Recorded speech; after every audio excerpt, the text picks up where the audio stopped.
at AM 630. It's 7:07 on WMAL, where Washington comes to talk. You're listening to Mornings on the Mall with Brian and Larry. Coming up later this morning at 8:05, we're going to be joined by a Fairfax County School Board member. Talk about this new proposal to allow your precious little teenage snowflakes to sleep in a little longer so that they're not so sleepy in that first class when they start their school day. Then at 8:35, Jake Tapper of CNN will be our guest. I'm Larry O'Connor alongside Brian Wilson. Joining us now on the line is Joe Digenova, our legal analyst. Joe, I don't want to throw a curveball at you, but in the last few moments, ABC is reporting that today it looks like the Justice Department is going to announce that they are going to call out the Chinese for their cyber warfare against U.S. companies. Any thoughts on that? War by another name. Of course, the use of the U.S. legal system, as Americans know, is a vicious weapon, and I'm delighted that it's being used against the Chinese rather than Americans for the first time in a long time. This was inevitable. The Chinese have been spying on American corporations, stealing their data. So have the French, by the way, but we're not going to indict them.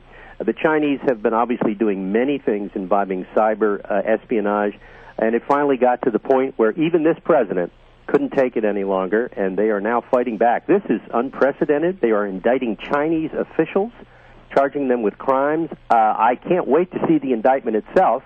It's a fascinating piece of political, diplomatic, legal strategy.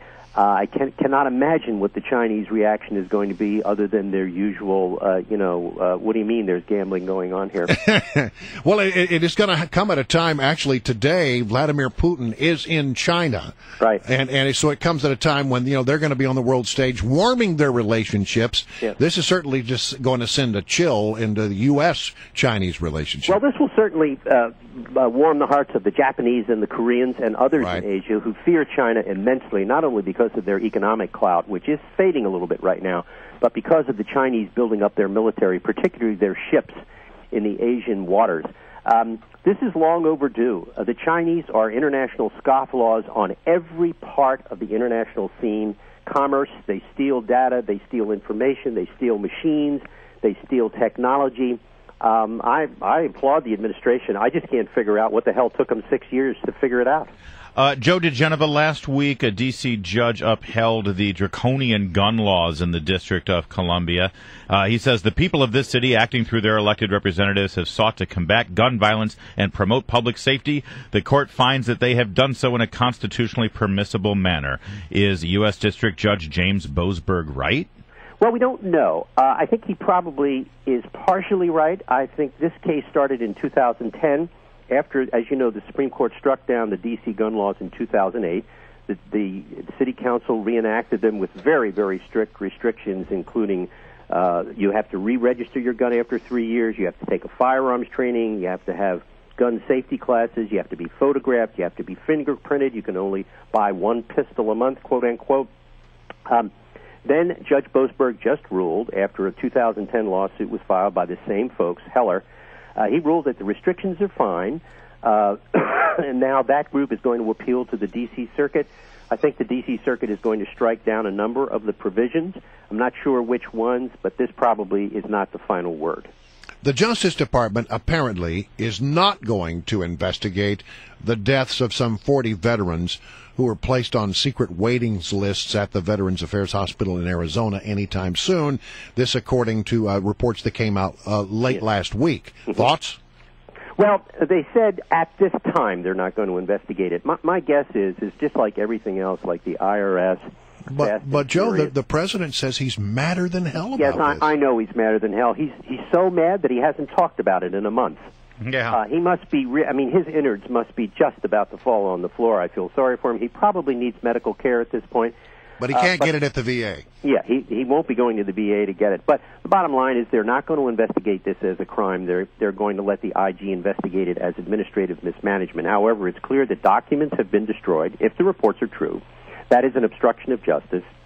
It is also clear that people have died, theoretically, as a result of delaying and putting them on fake waiting lists. So I'm not sure if the department has the stomach to go in and do a criminal investigation. My guess is, at the end of the day, God forbid that phrase. They probably will have to conduct at least a preliminary investigation once the IG is through. But this is not going to go away. For the president, this couldn't be worse in terms of timing, because he actually has even his own Democrats up in arms about it because of veterans in their own states, a few months before an election. But here is a president who appears to be indifferent, and the reason is he is indifferent. He can be smarmy and nasty and mean. He has lots to say about people he doesn't like and things he doesn't like. But when things matter, he just clams up and becomes, the Pharaoh, the Sphinx, the guy who doesn't say anything. Yeah. This is not going to serve him well, but he doesn't care. Hey, Joe Digenova, speaking of being up in arms, I wonder if you could comment on what Senator Dianne Feinstein said yesterday with Candy Crowley on State of the Union there on CNN. She was asked about the Special Select Committee on the Benghazi episode, and the woman who helped oversee the Senate Intelligence Committee responded like this. You did a study. Are you satisfied now? Would you go along with a Senate panel looking into this or joining up with the House? I think it's ridiculous. I think it's a hunting mission for a lynch mob, actually. Joe, is it a hunting mission for a lynch mob? I think Dianne Feinstein has stayed too long at the fair. For those of us who represent Benghazi whistleblowers, comments like that from public officials are shameful. She should be embarrassed, but she's well beyond that. She's like all the Democrats in the Senate. Let me just lay this marker down. There are no good Democrats in the Senate. Maybe Joe Manchin. This is a disgrace for a public official to talk about 4 dead people this way. People, including the families of the victims, want answers. This administration has not provided those answers. They have not produced all the documents that they should. The revelations of the last 2 weeks demonstrate that. There has been a criminal obstruction of justice by the administration. The families have been lied to repeatedly. For her to say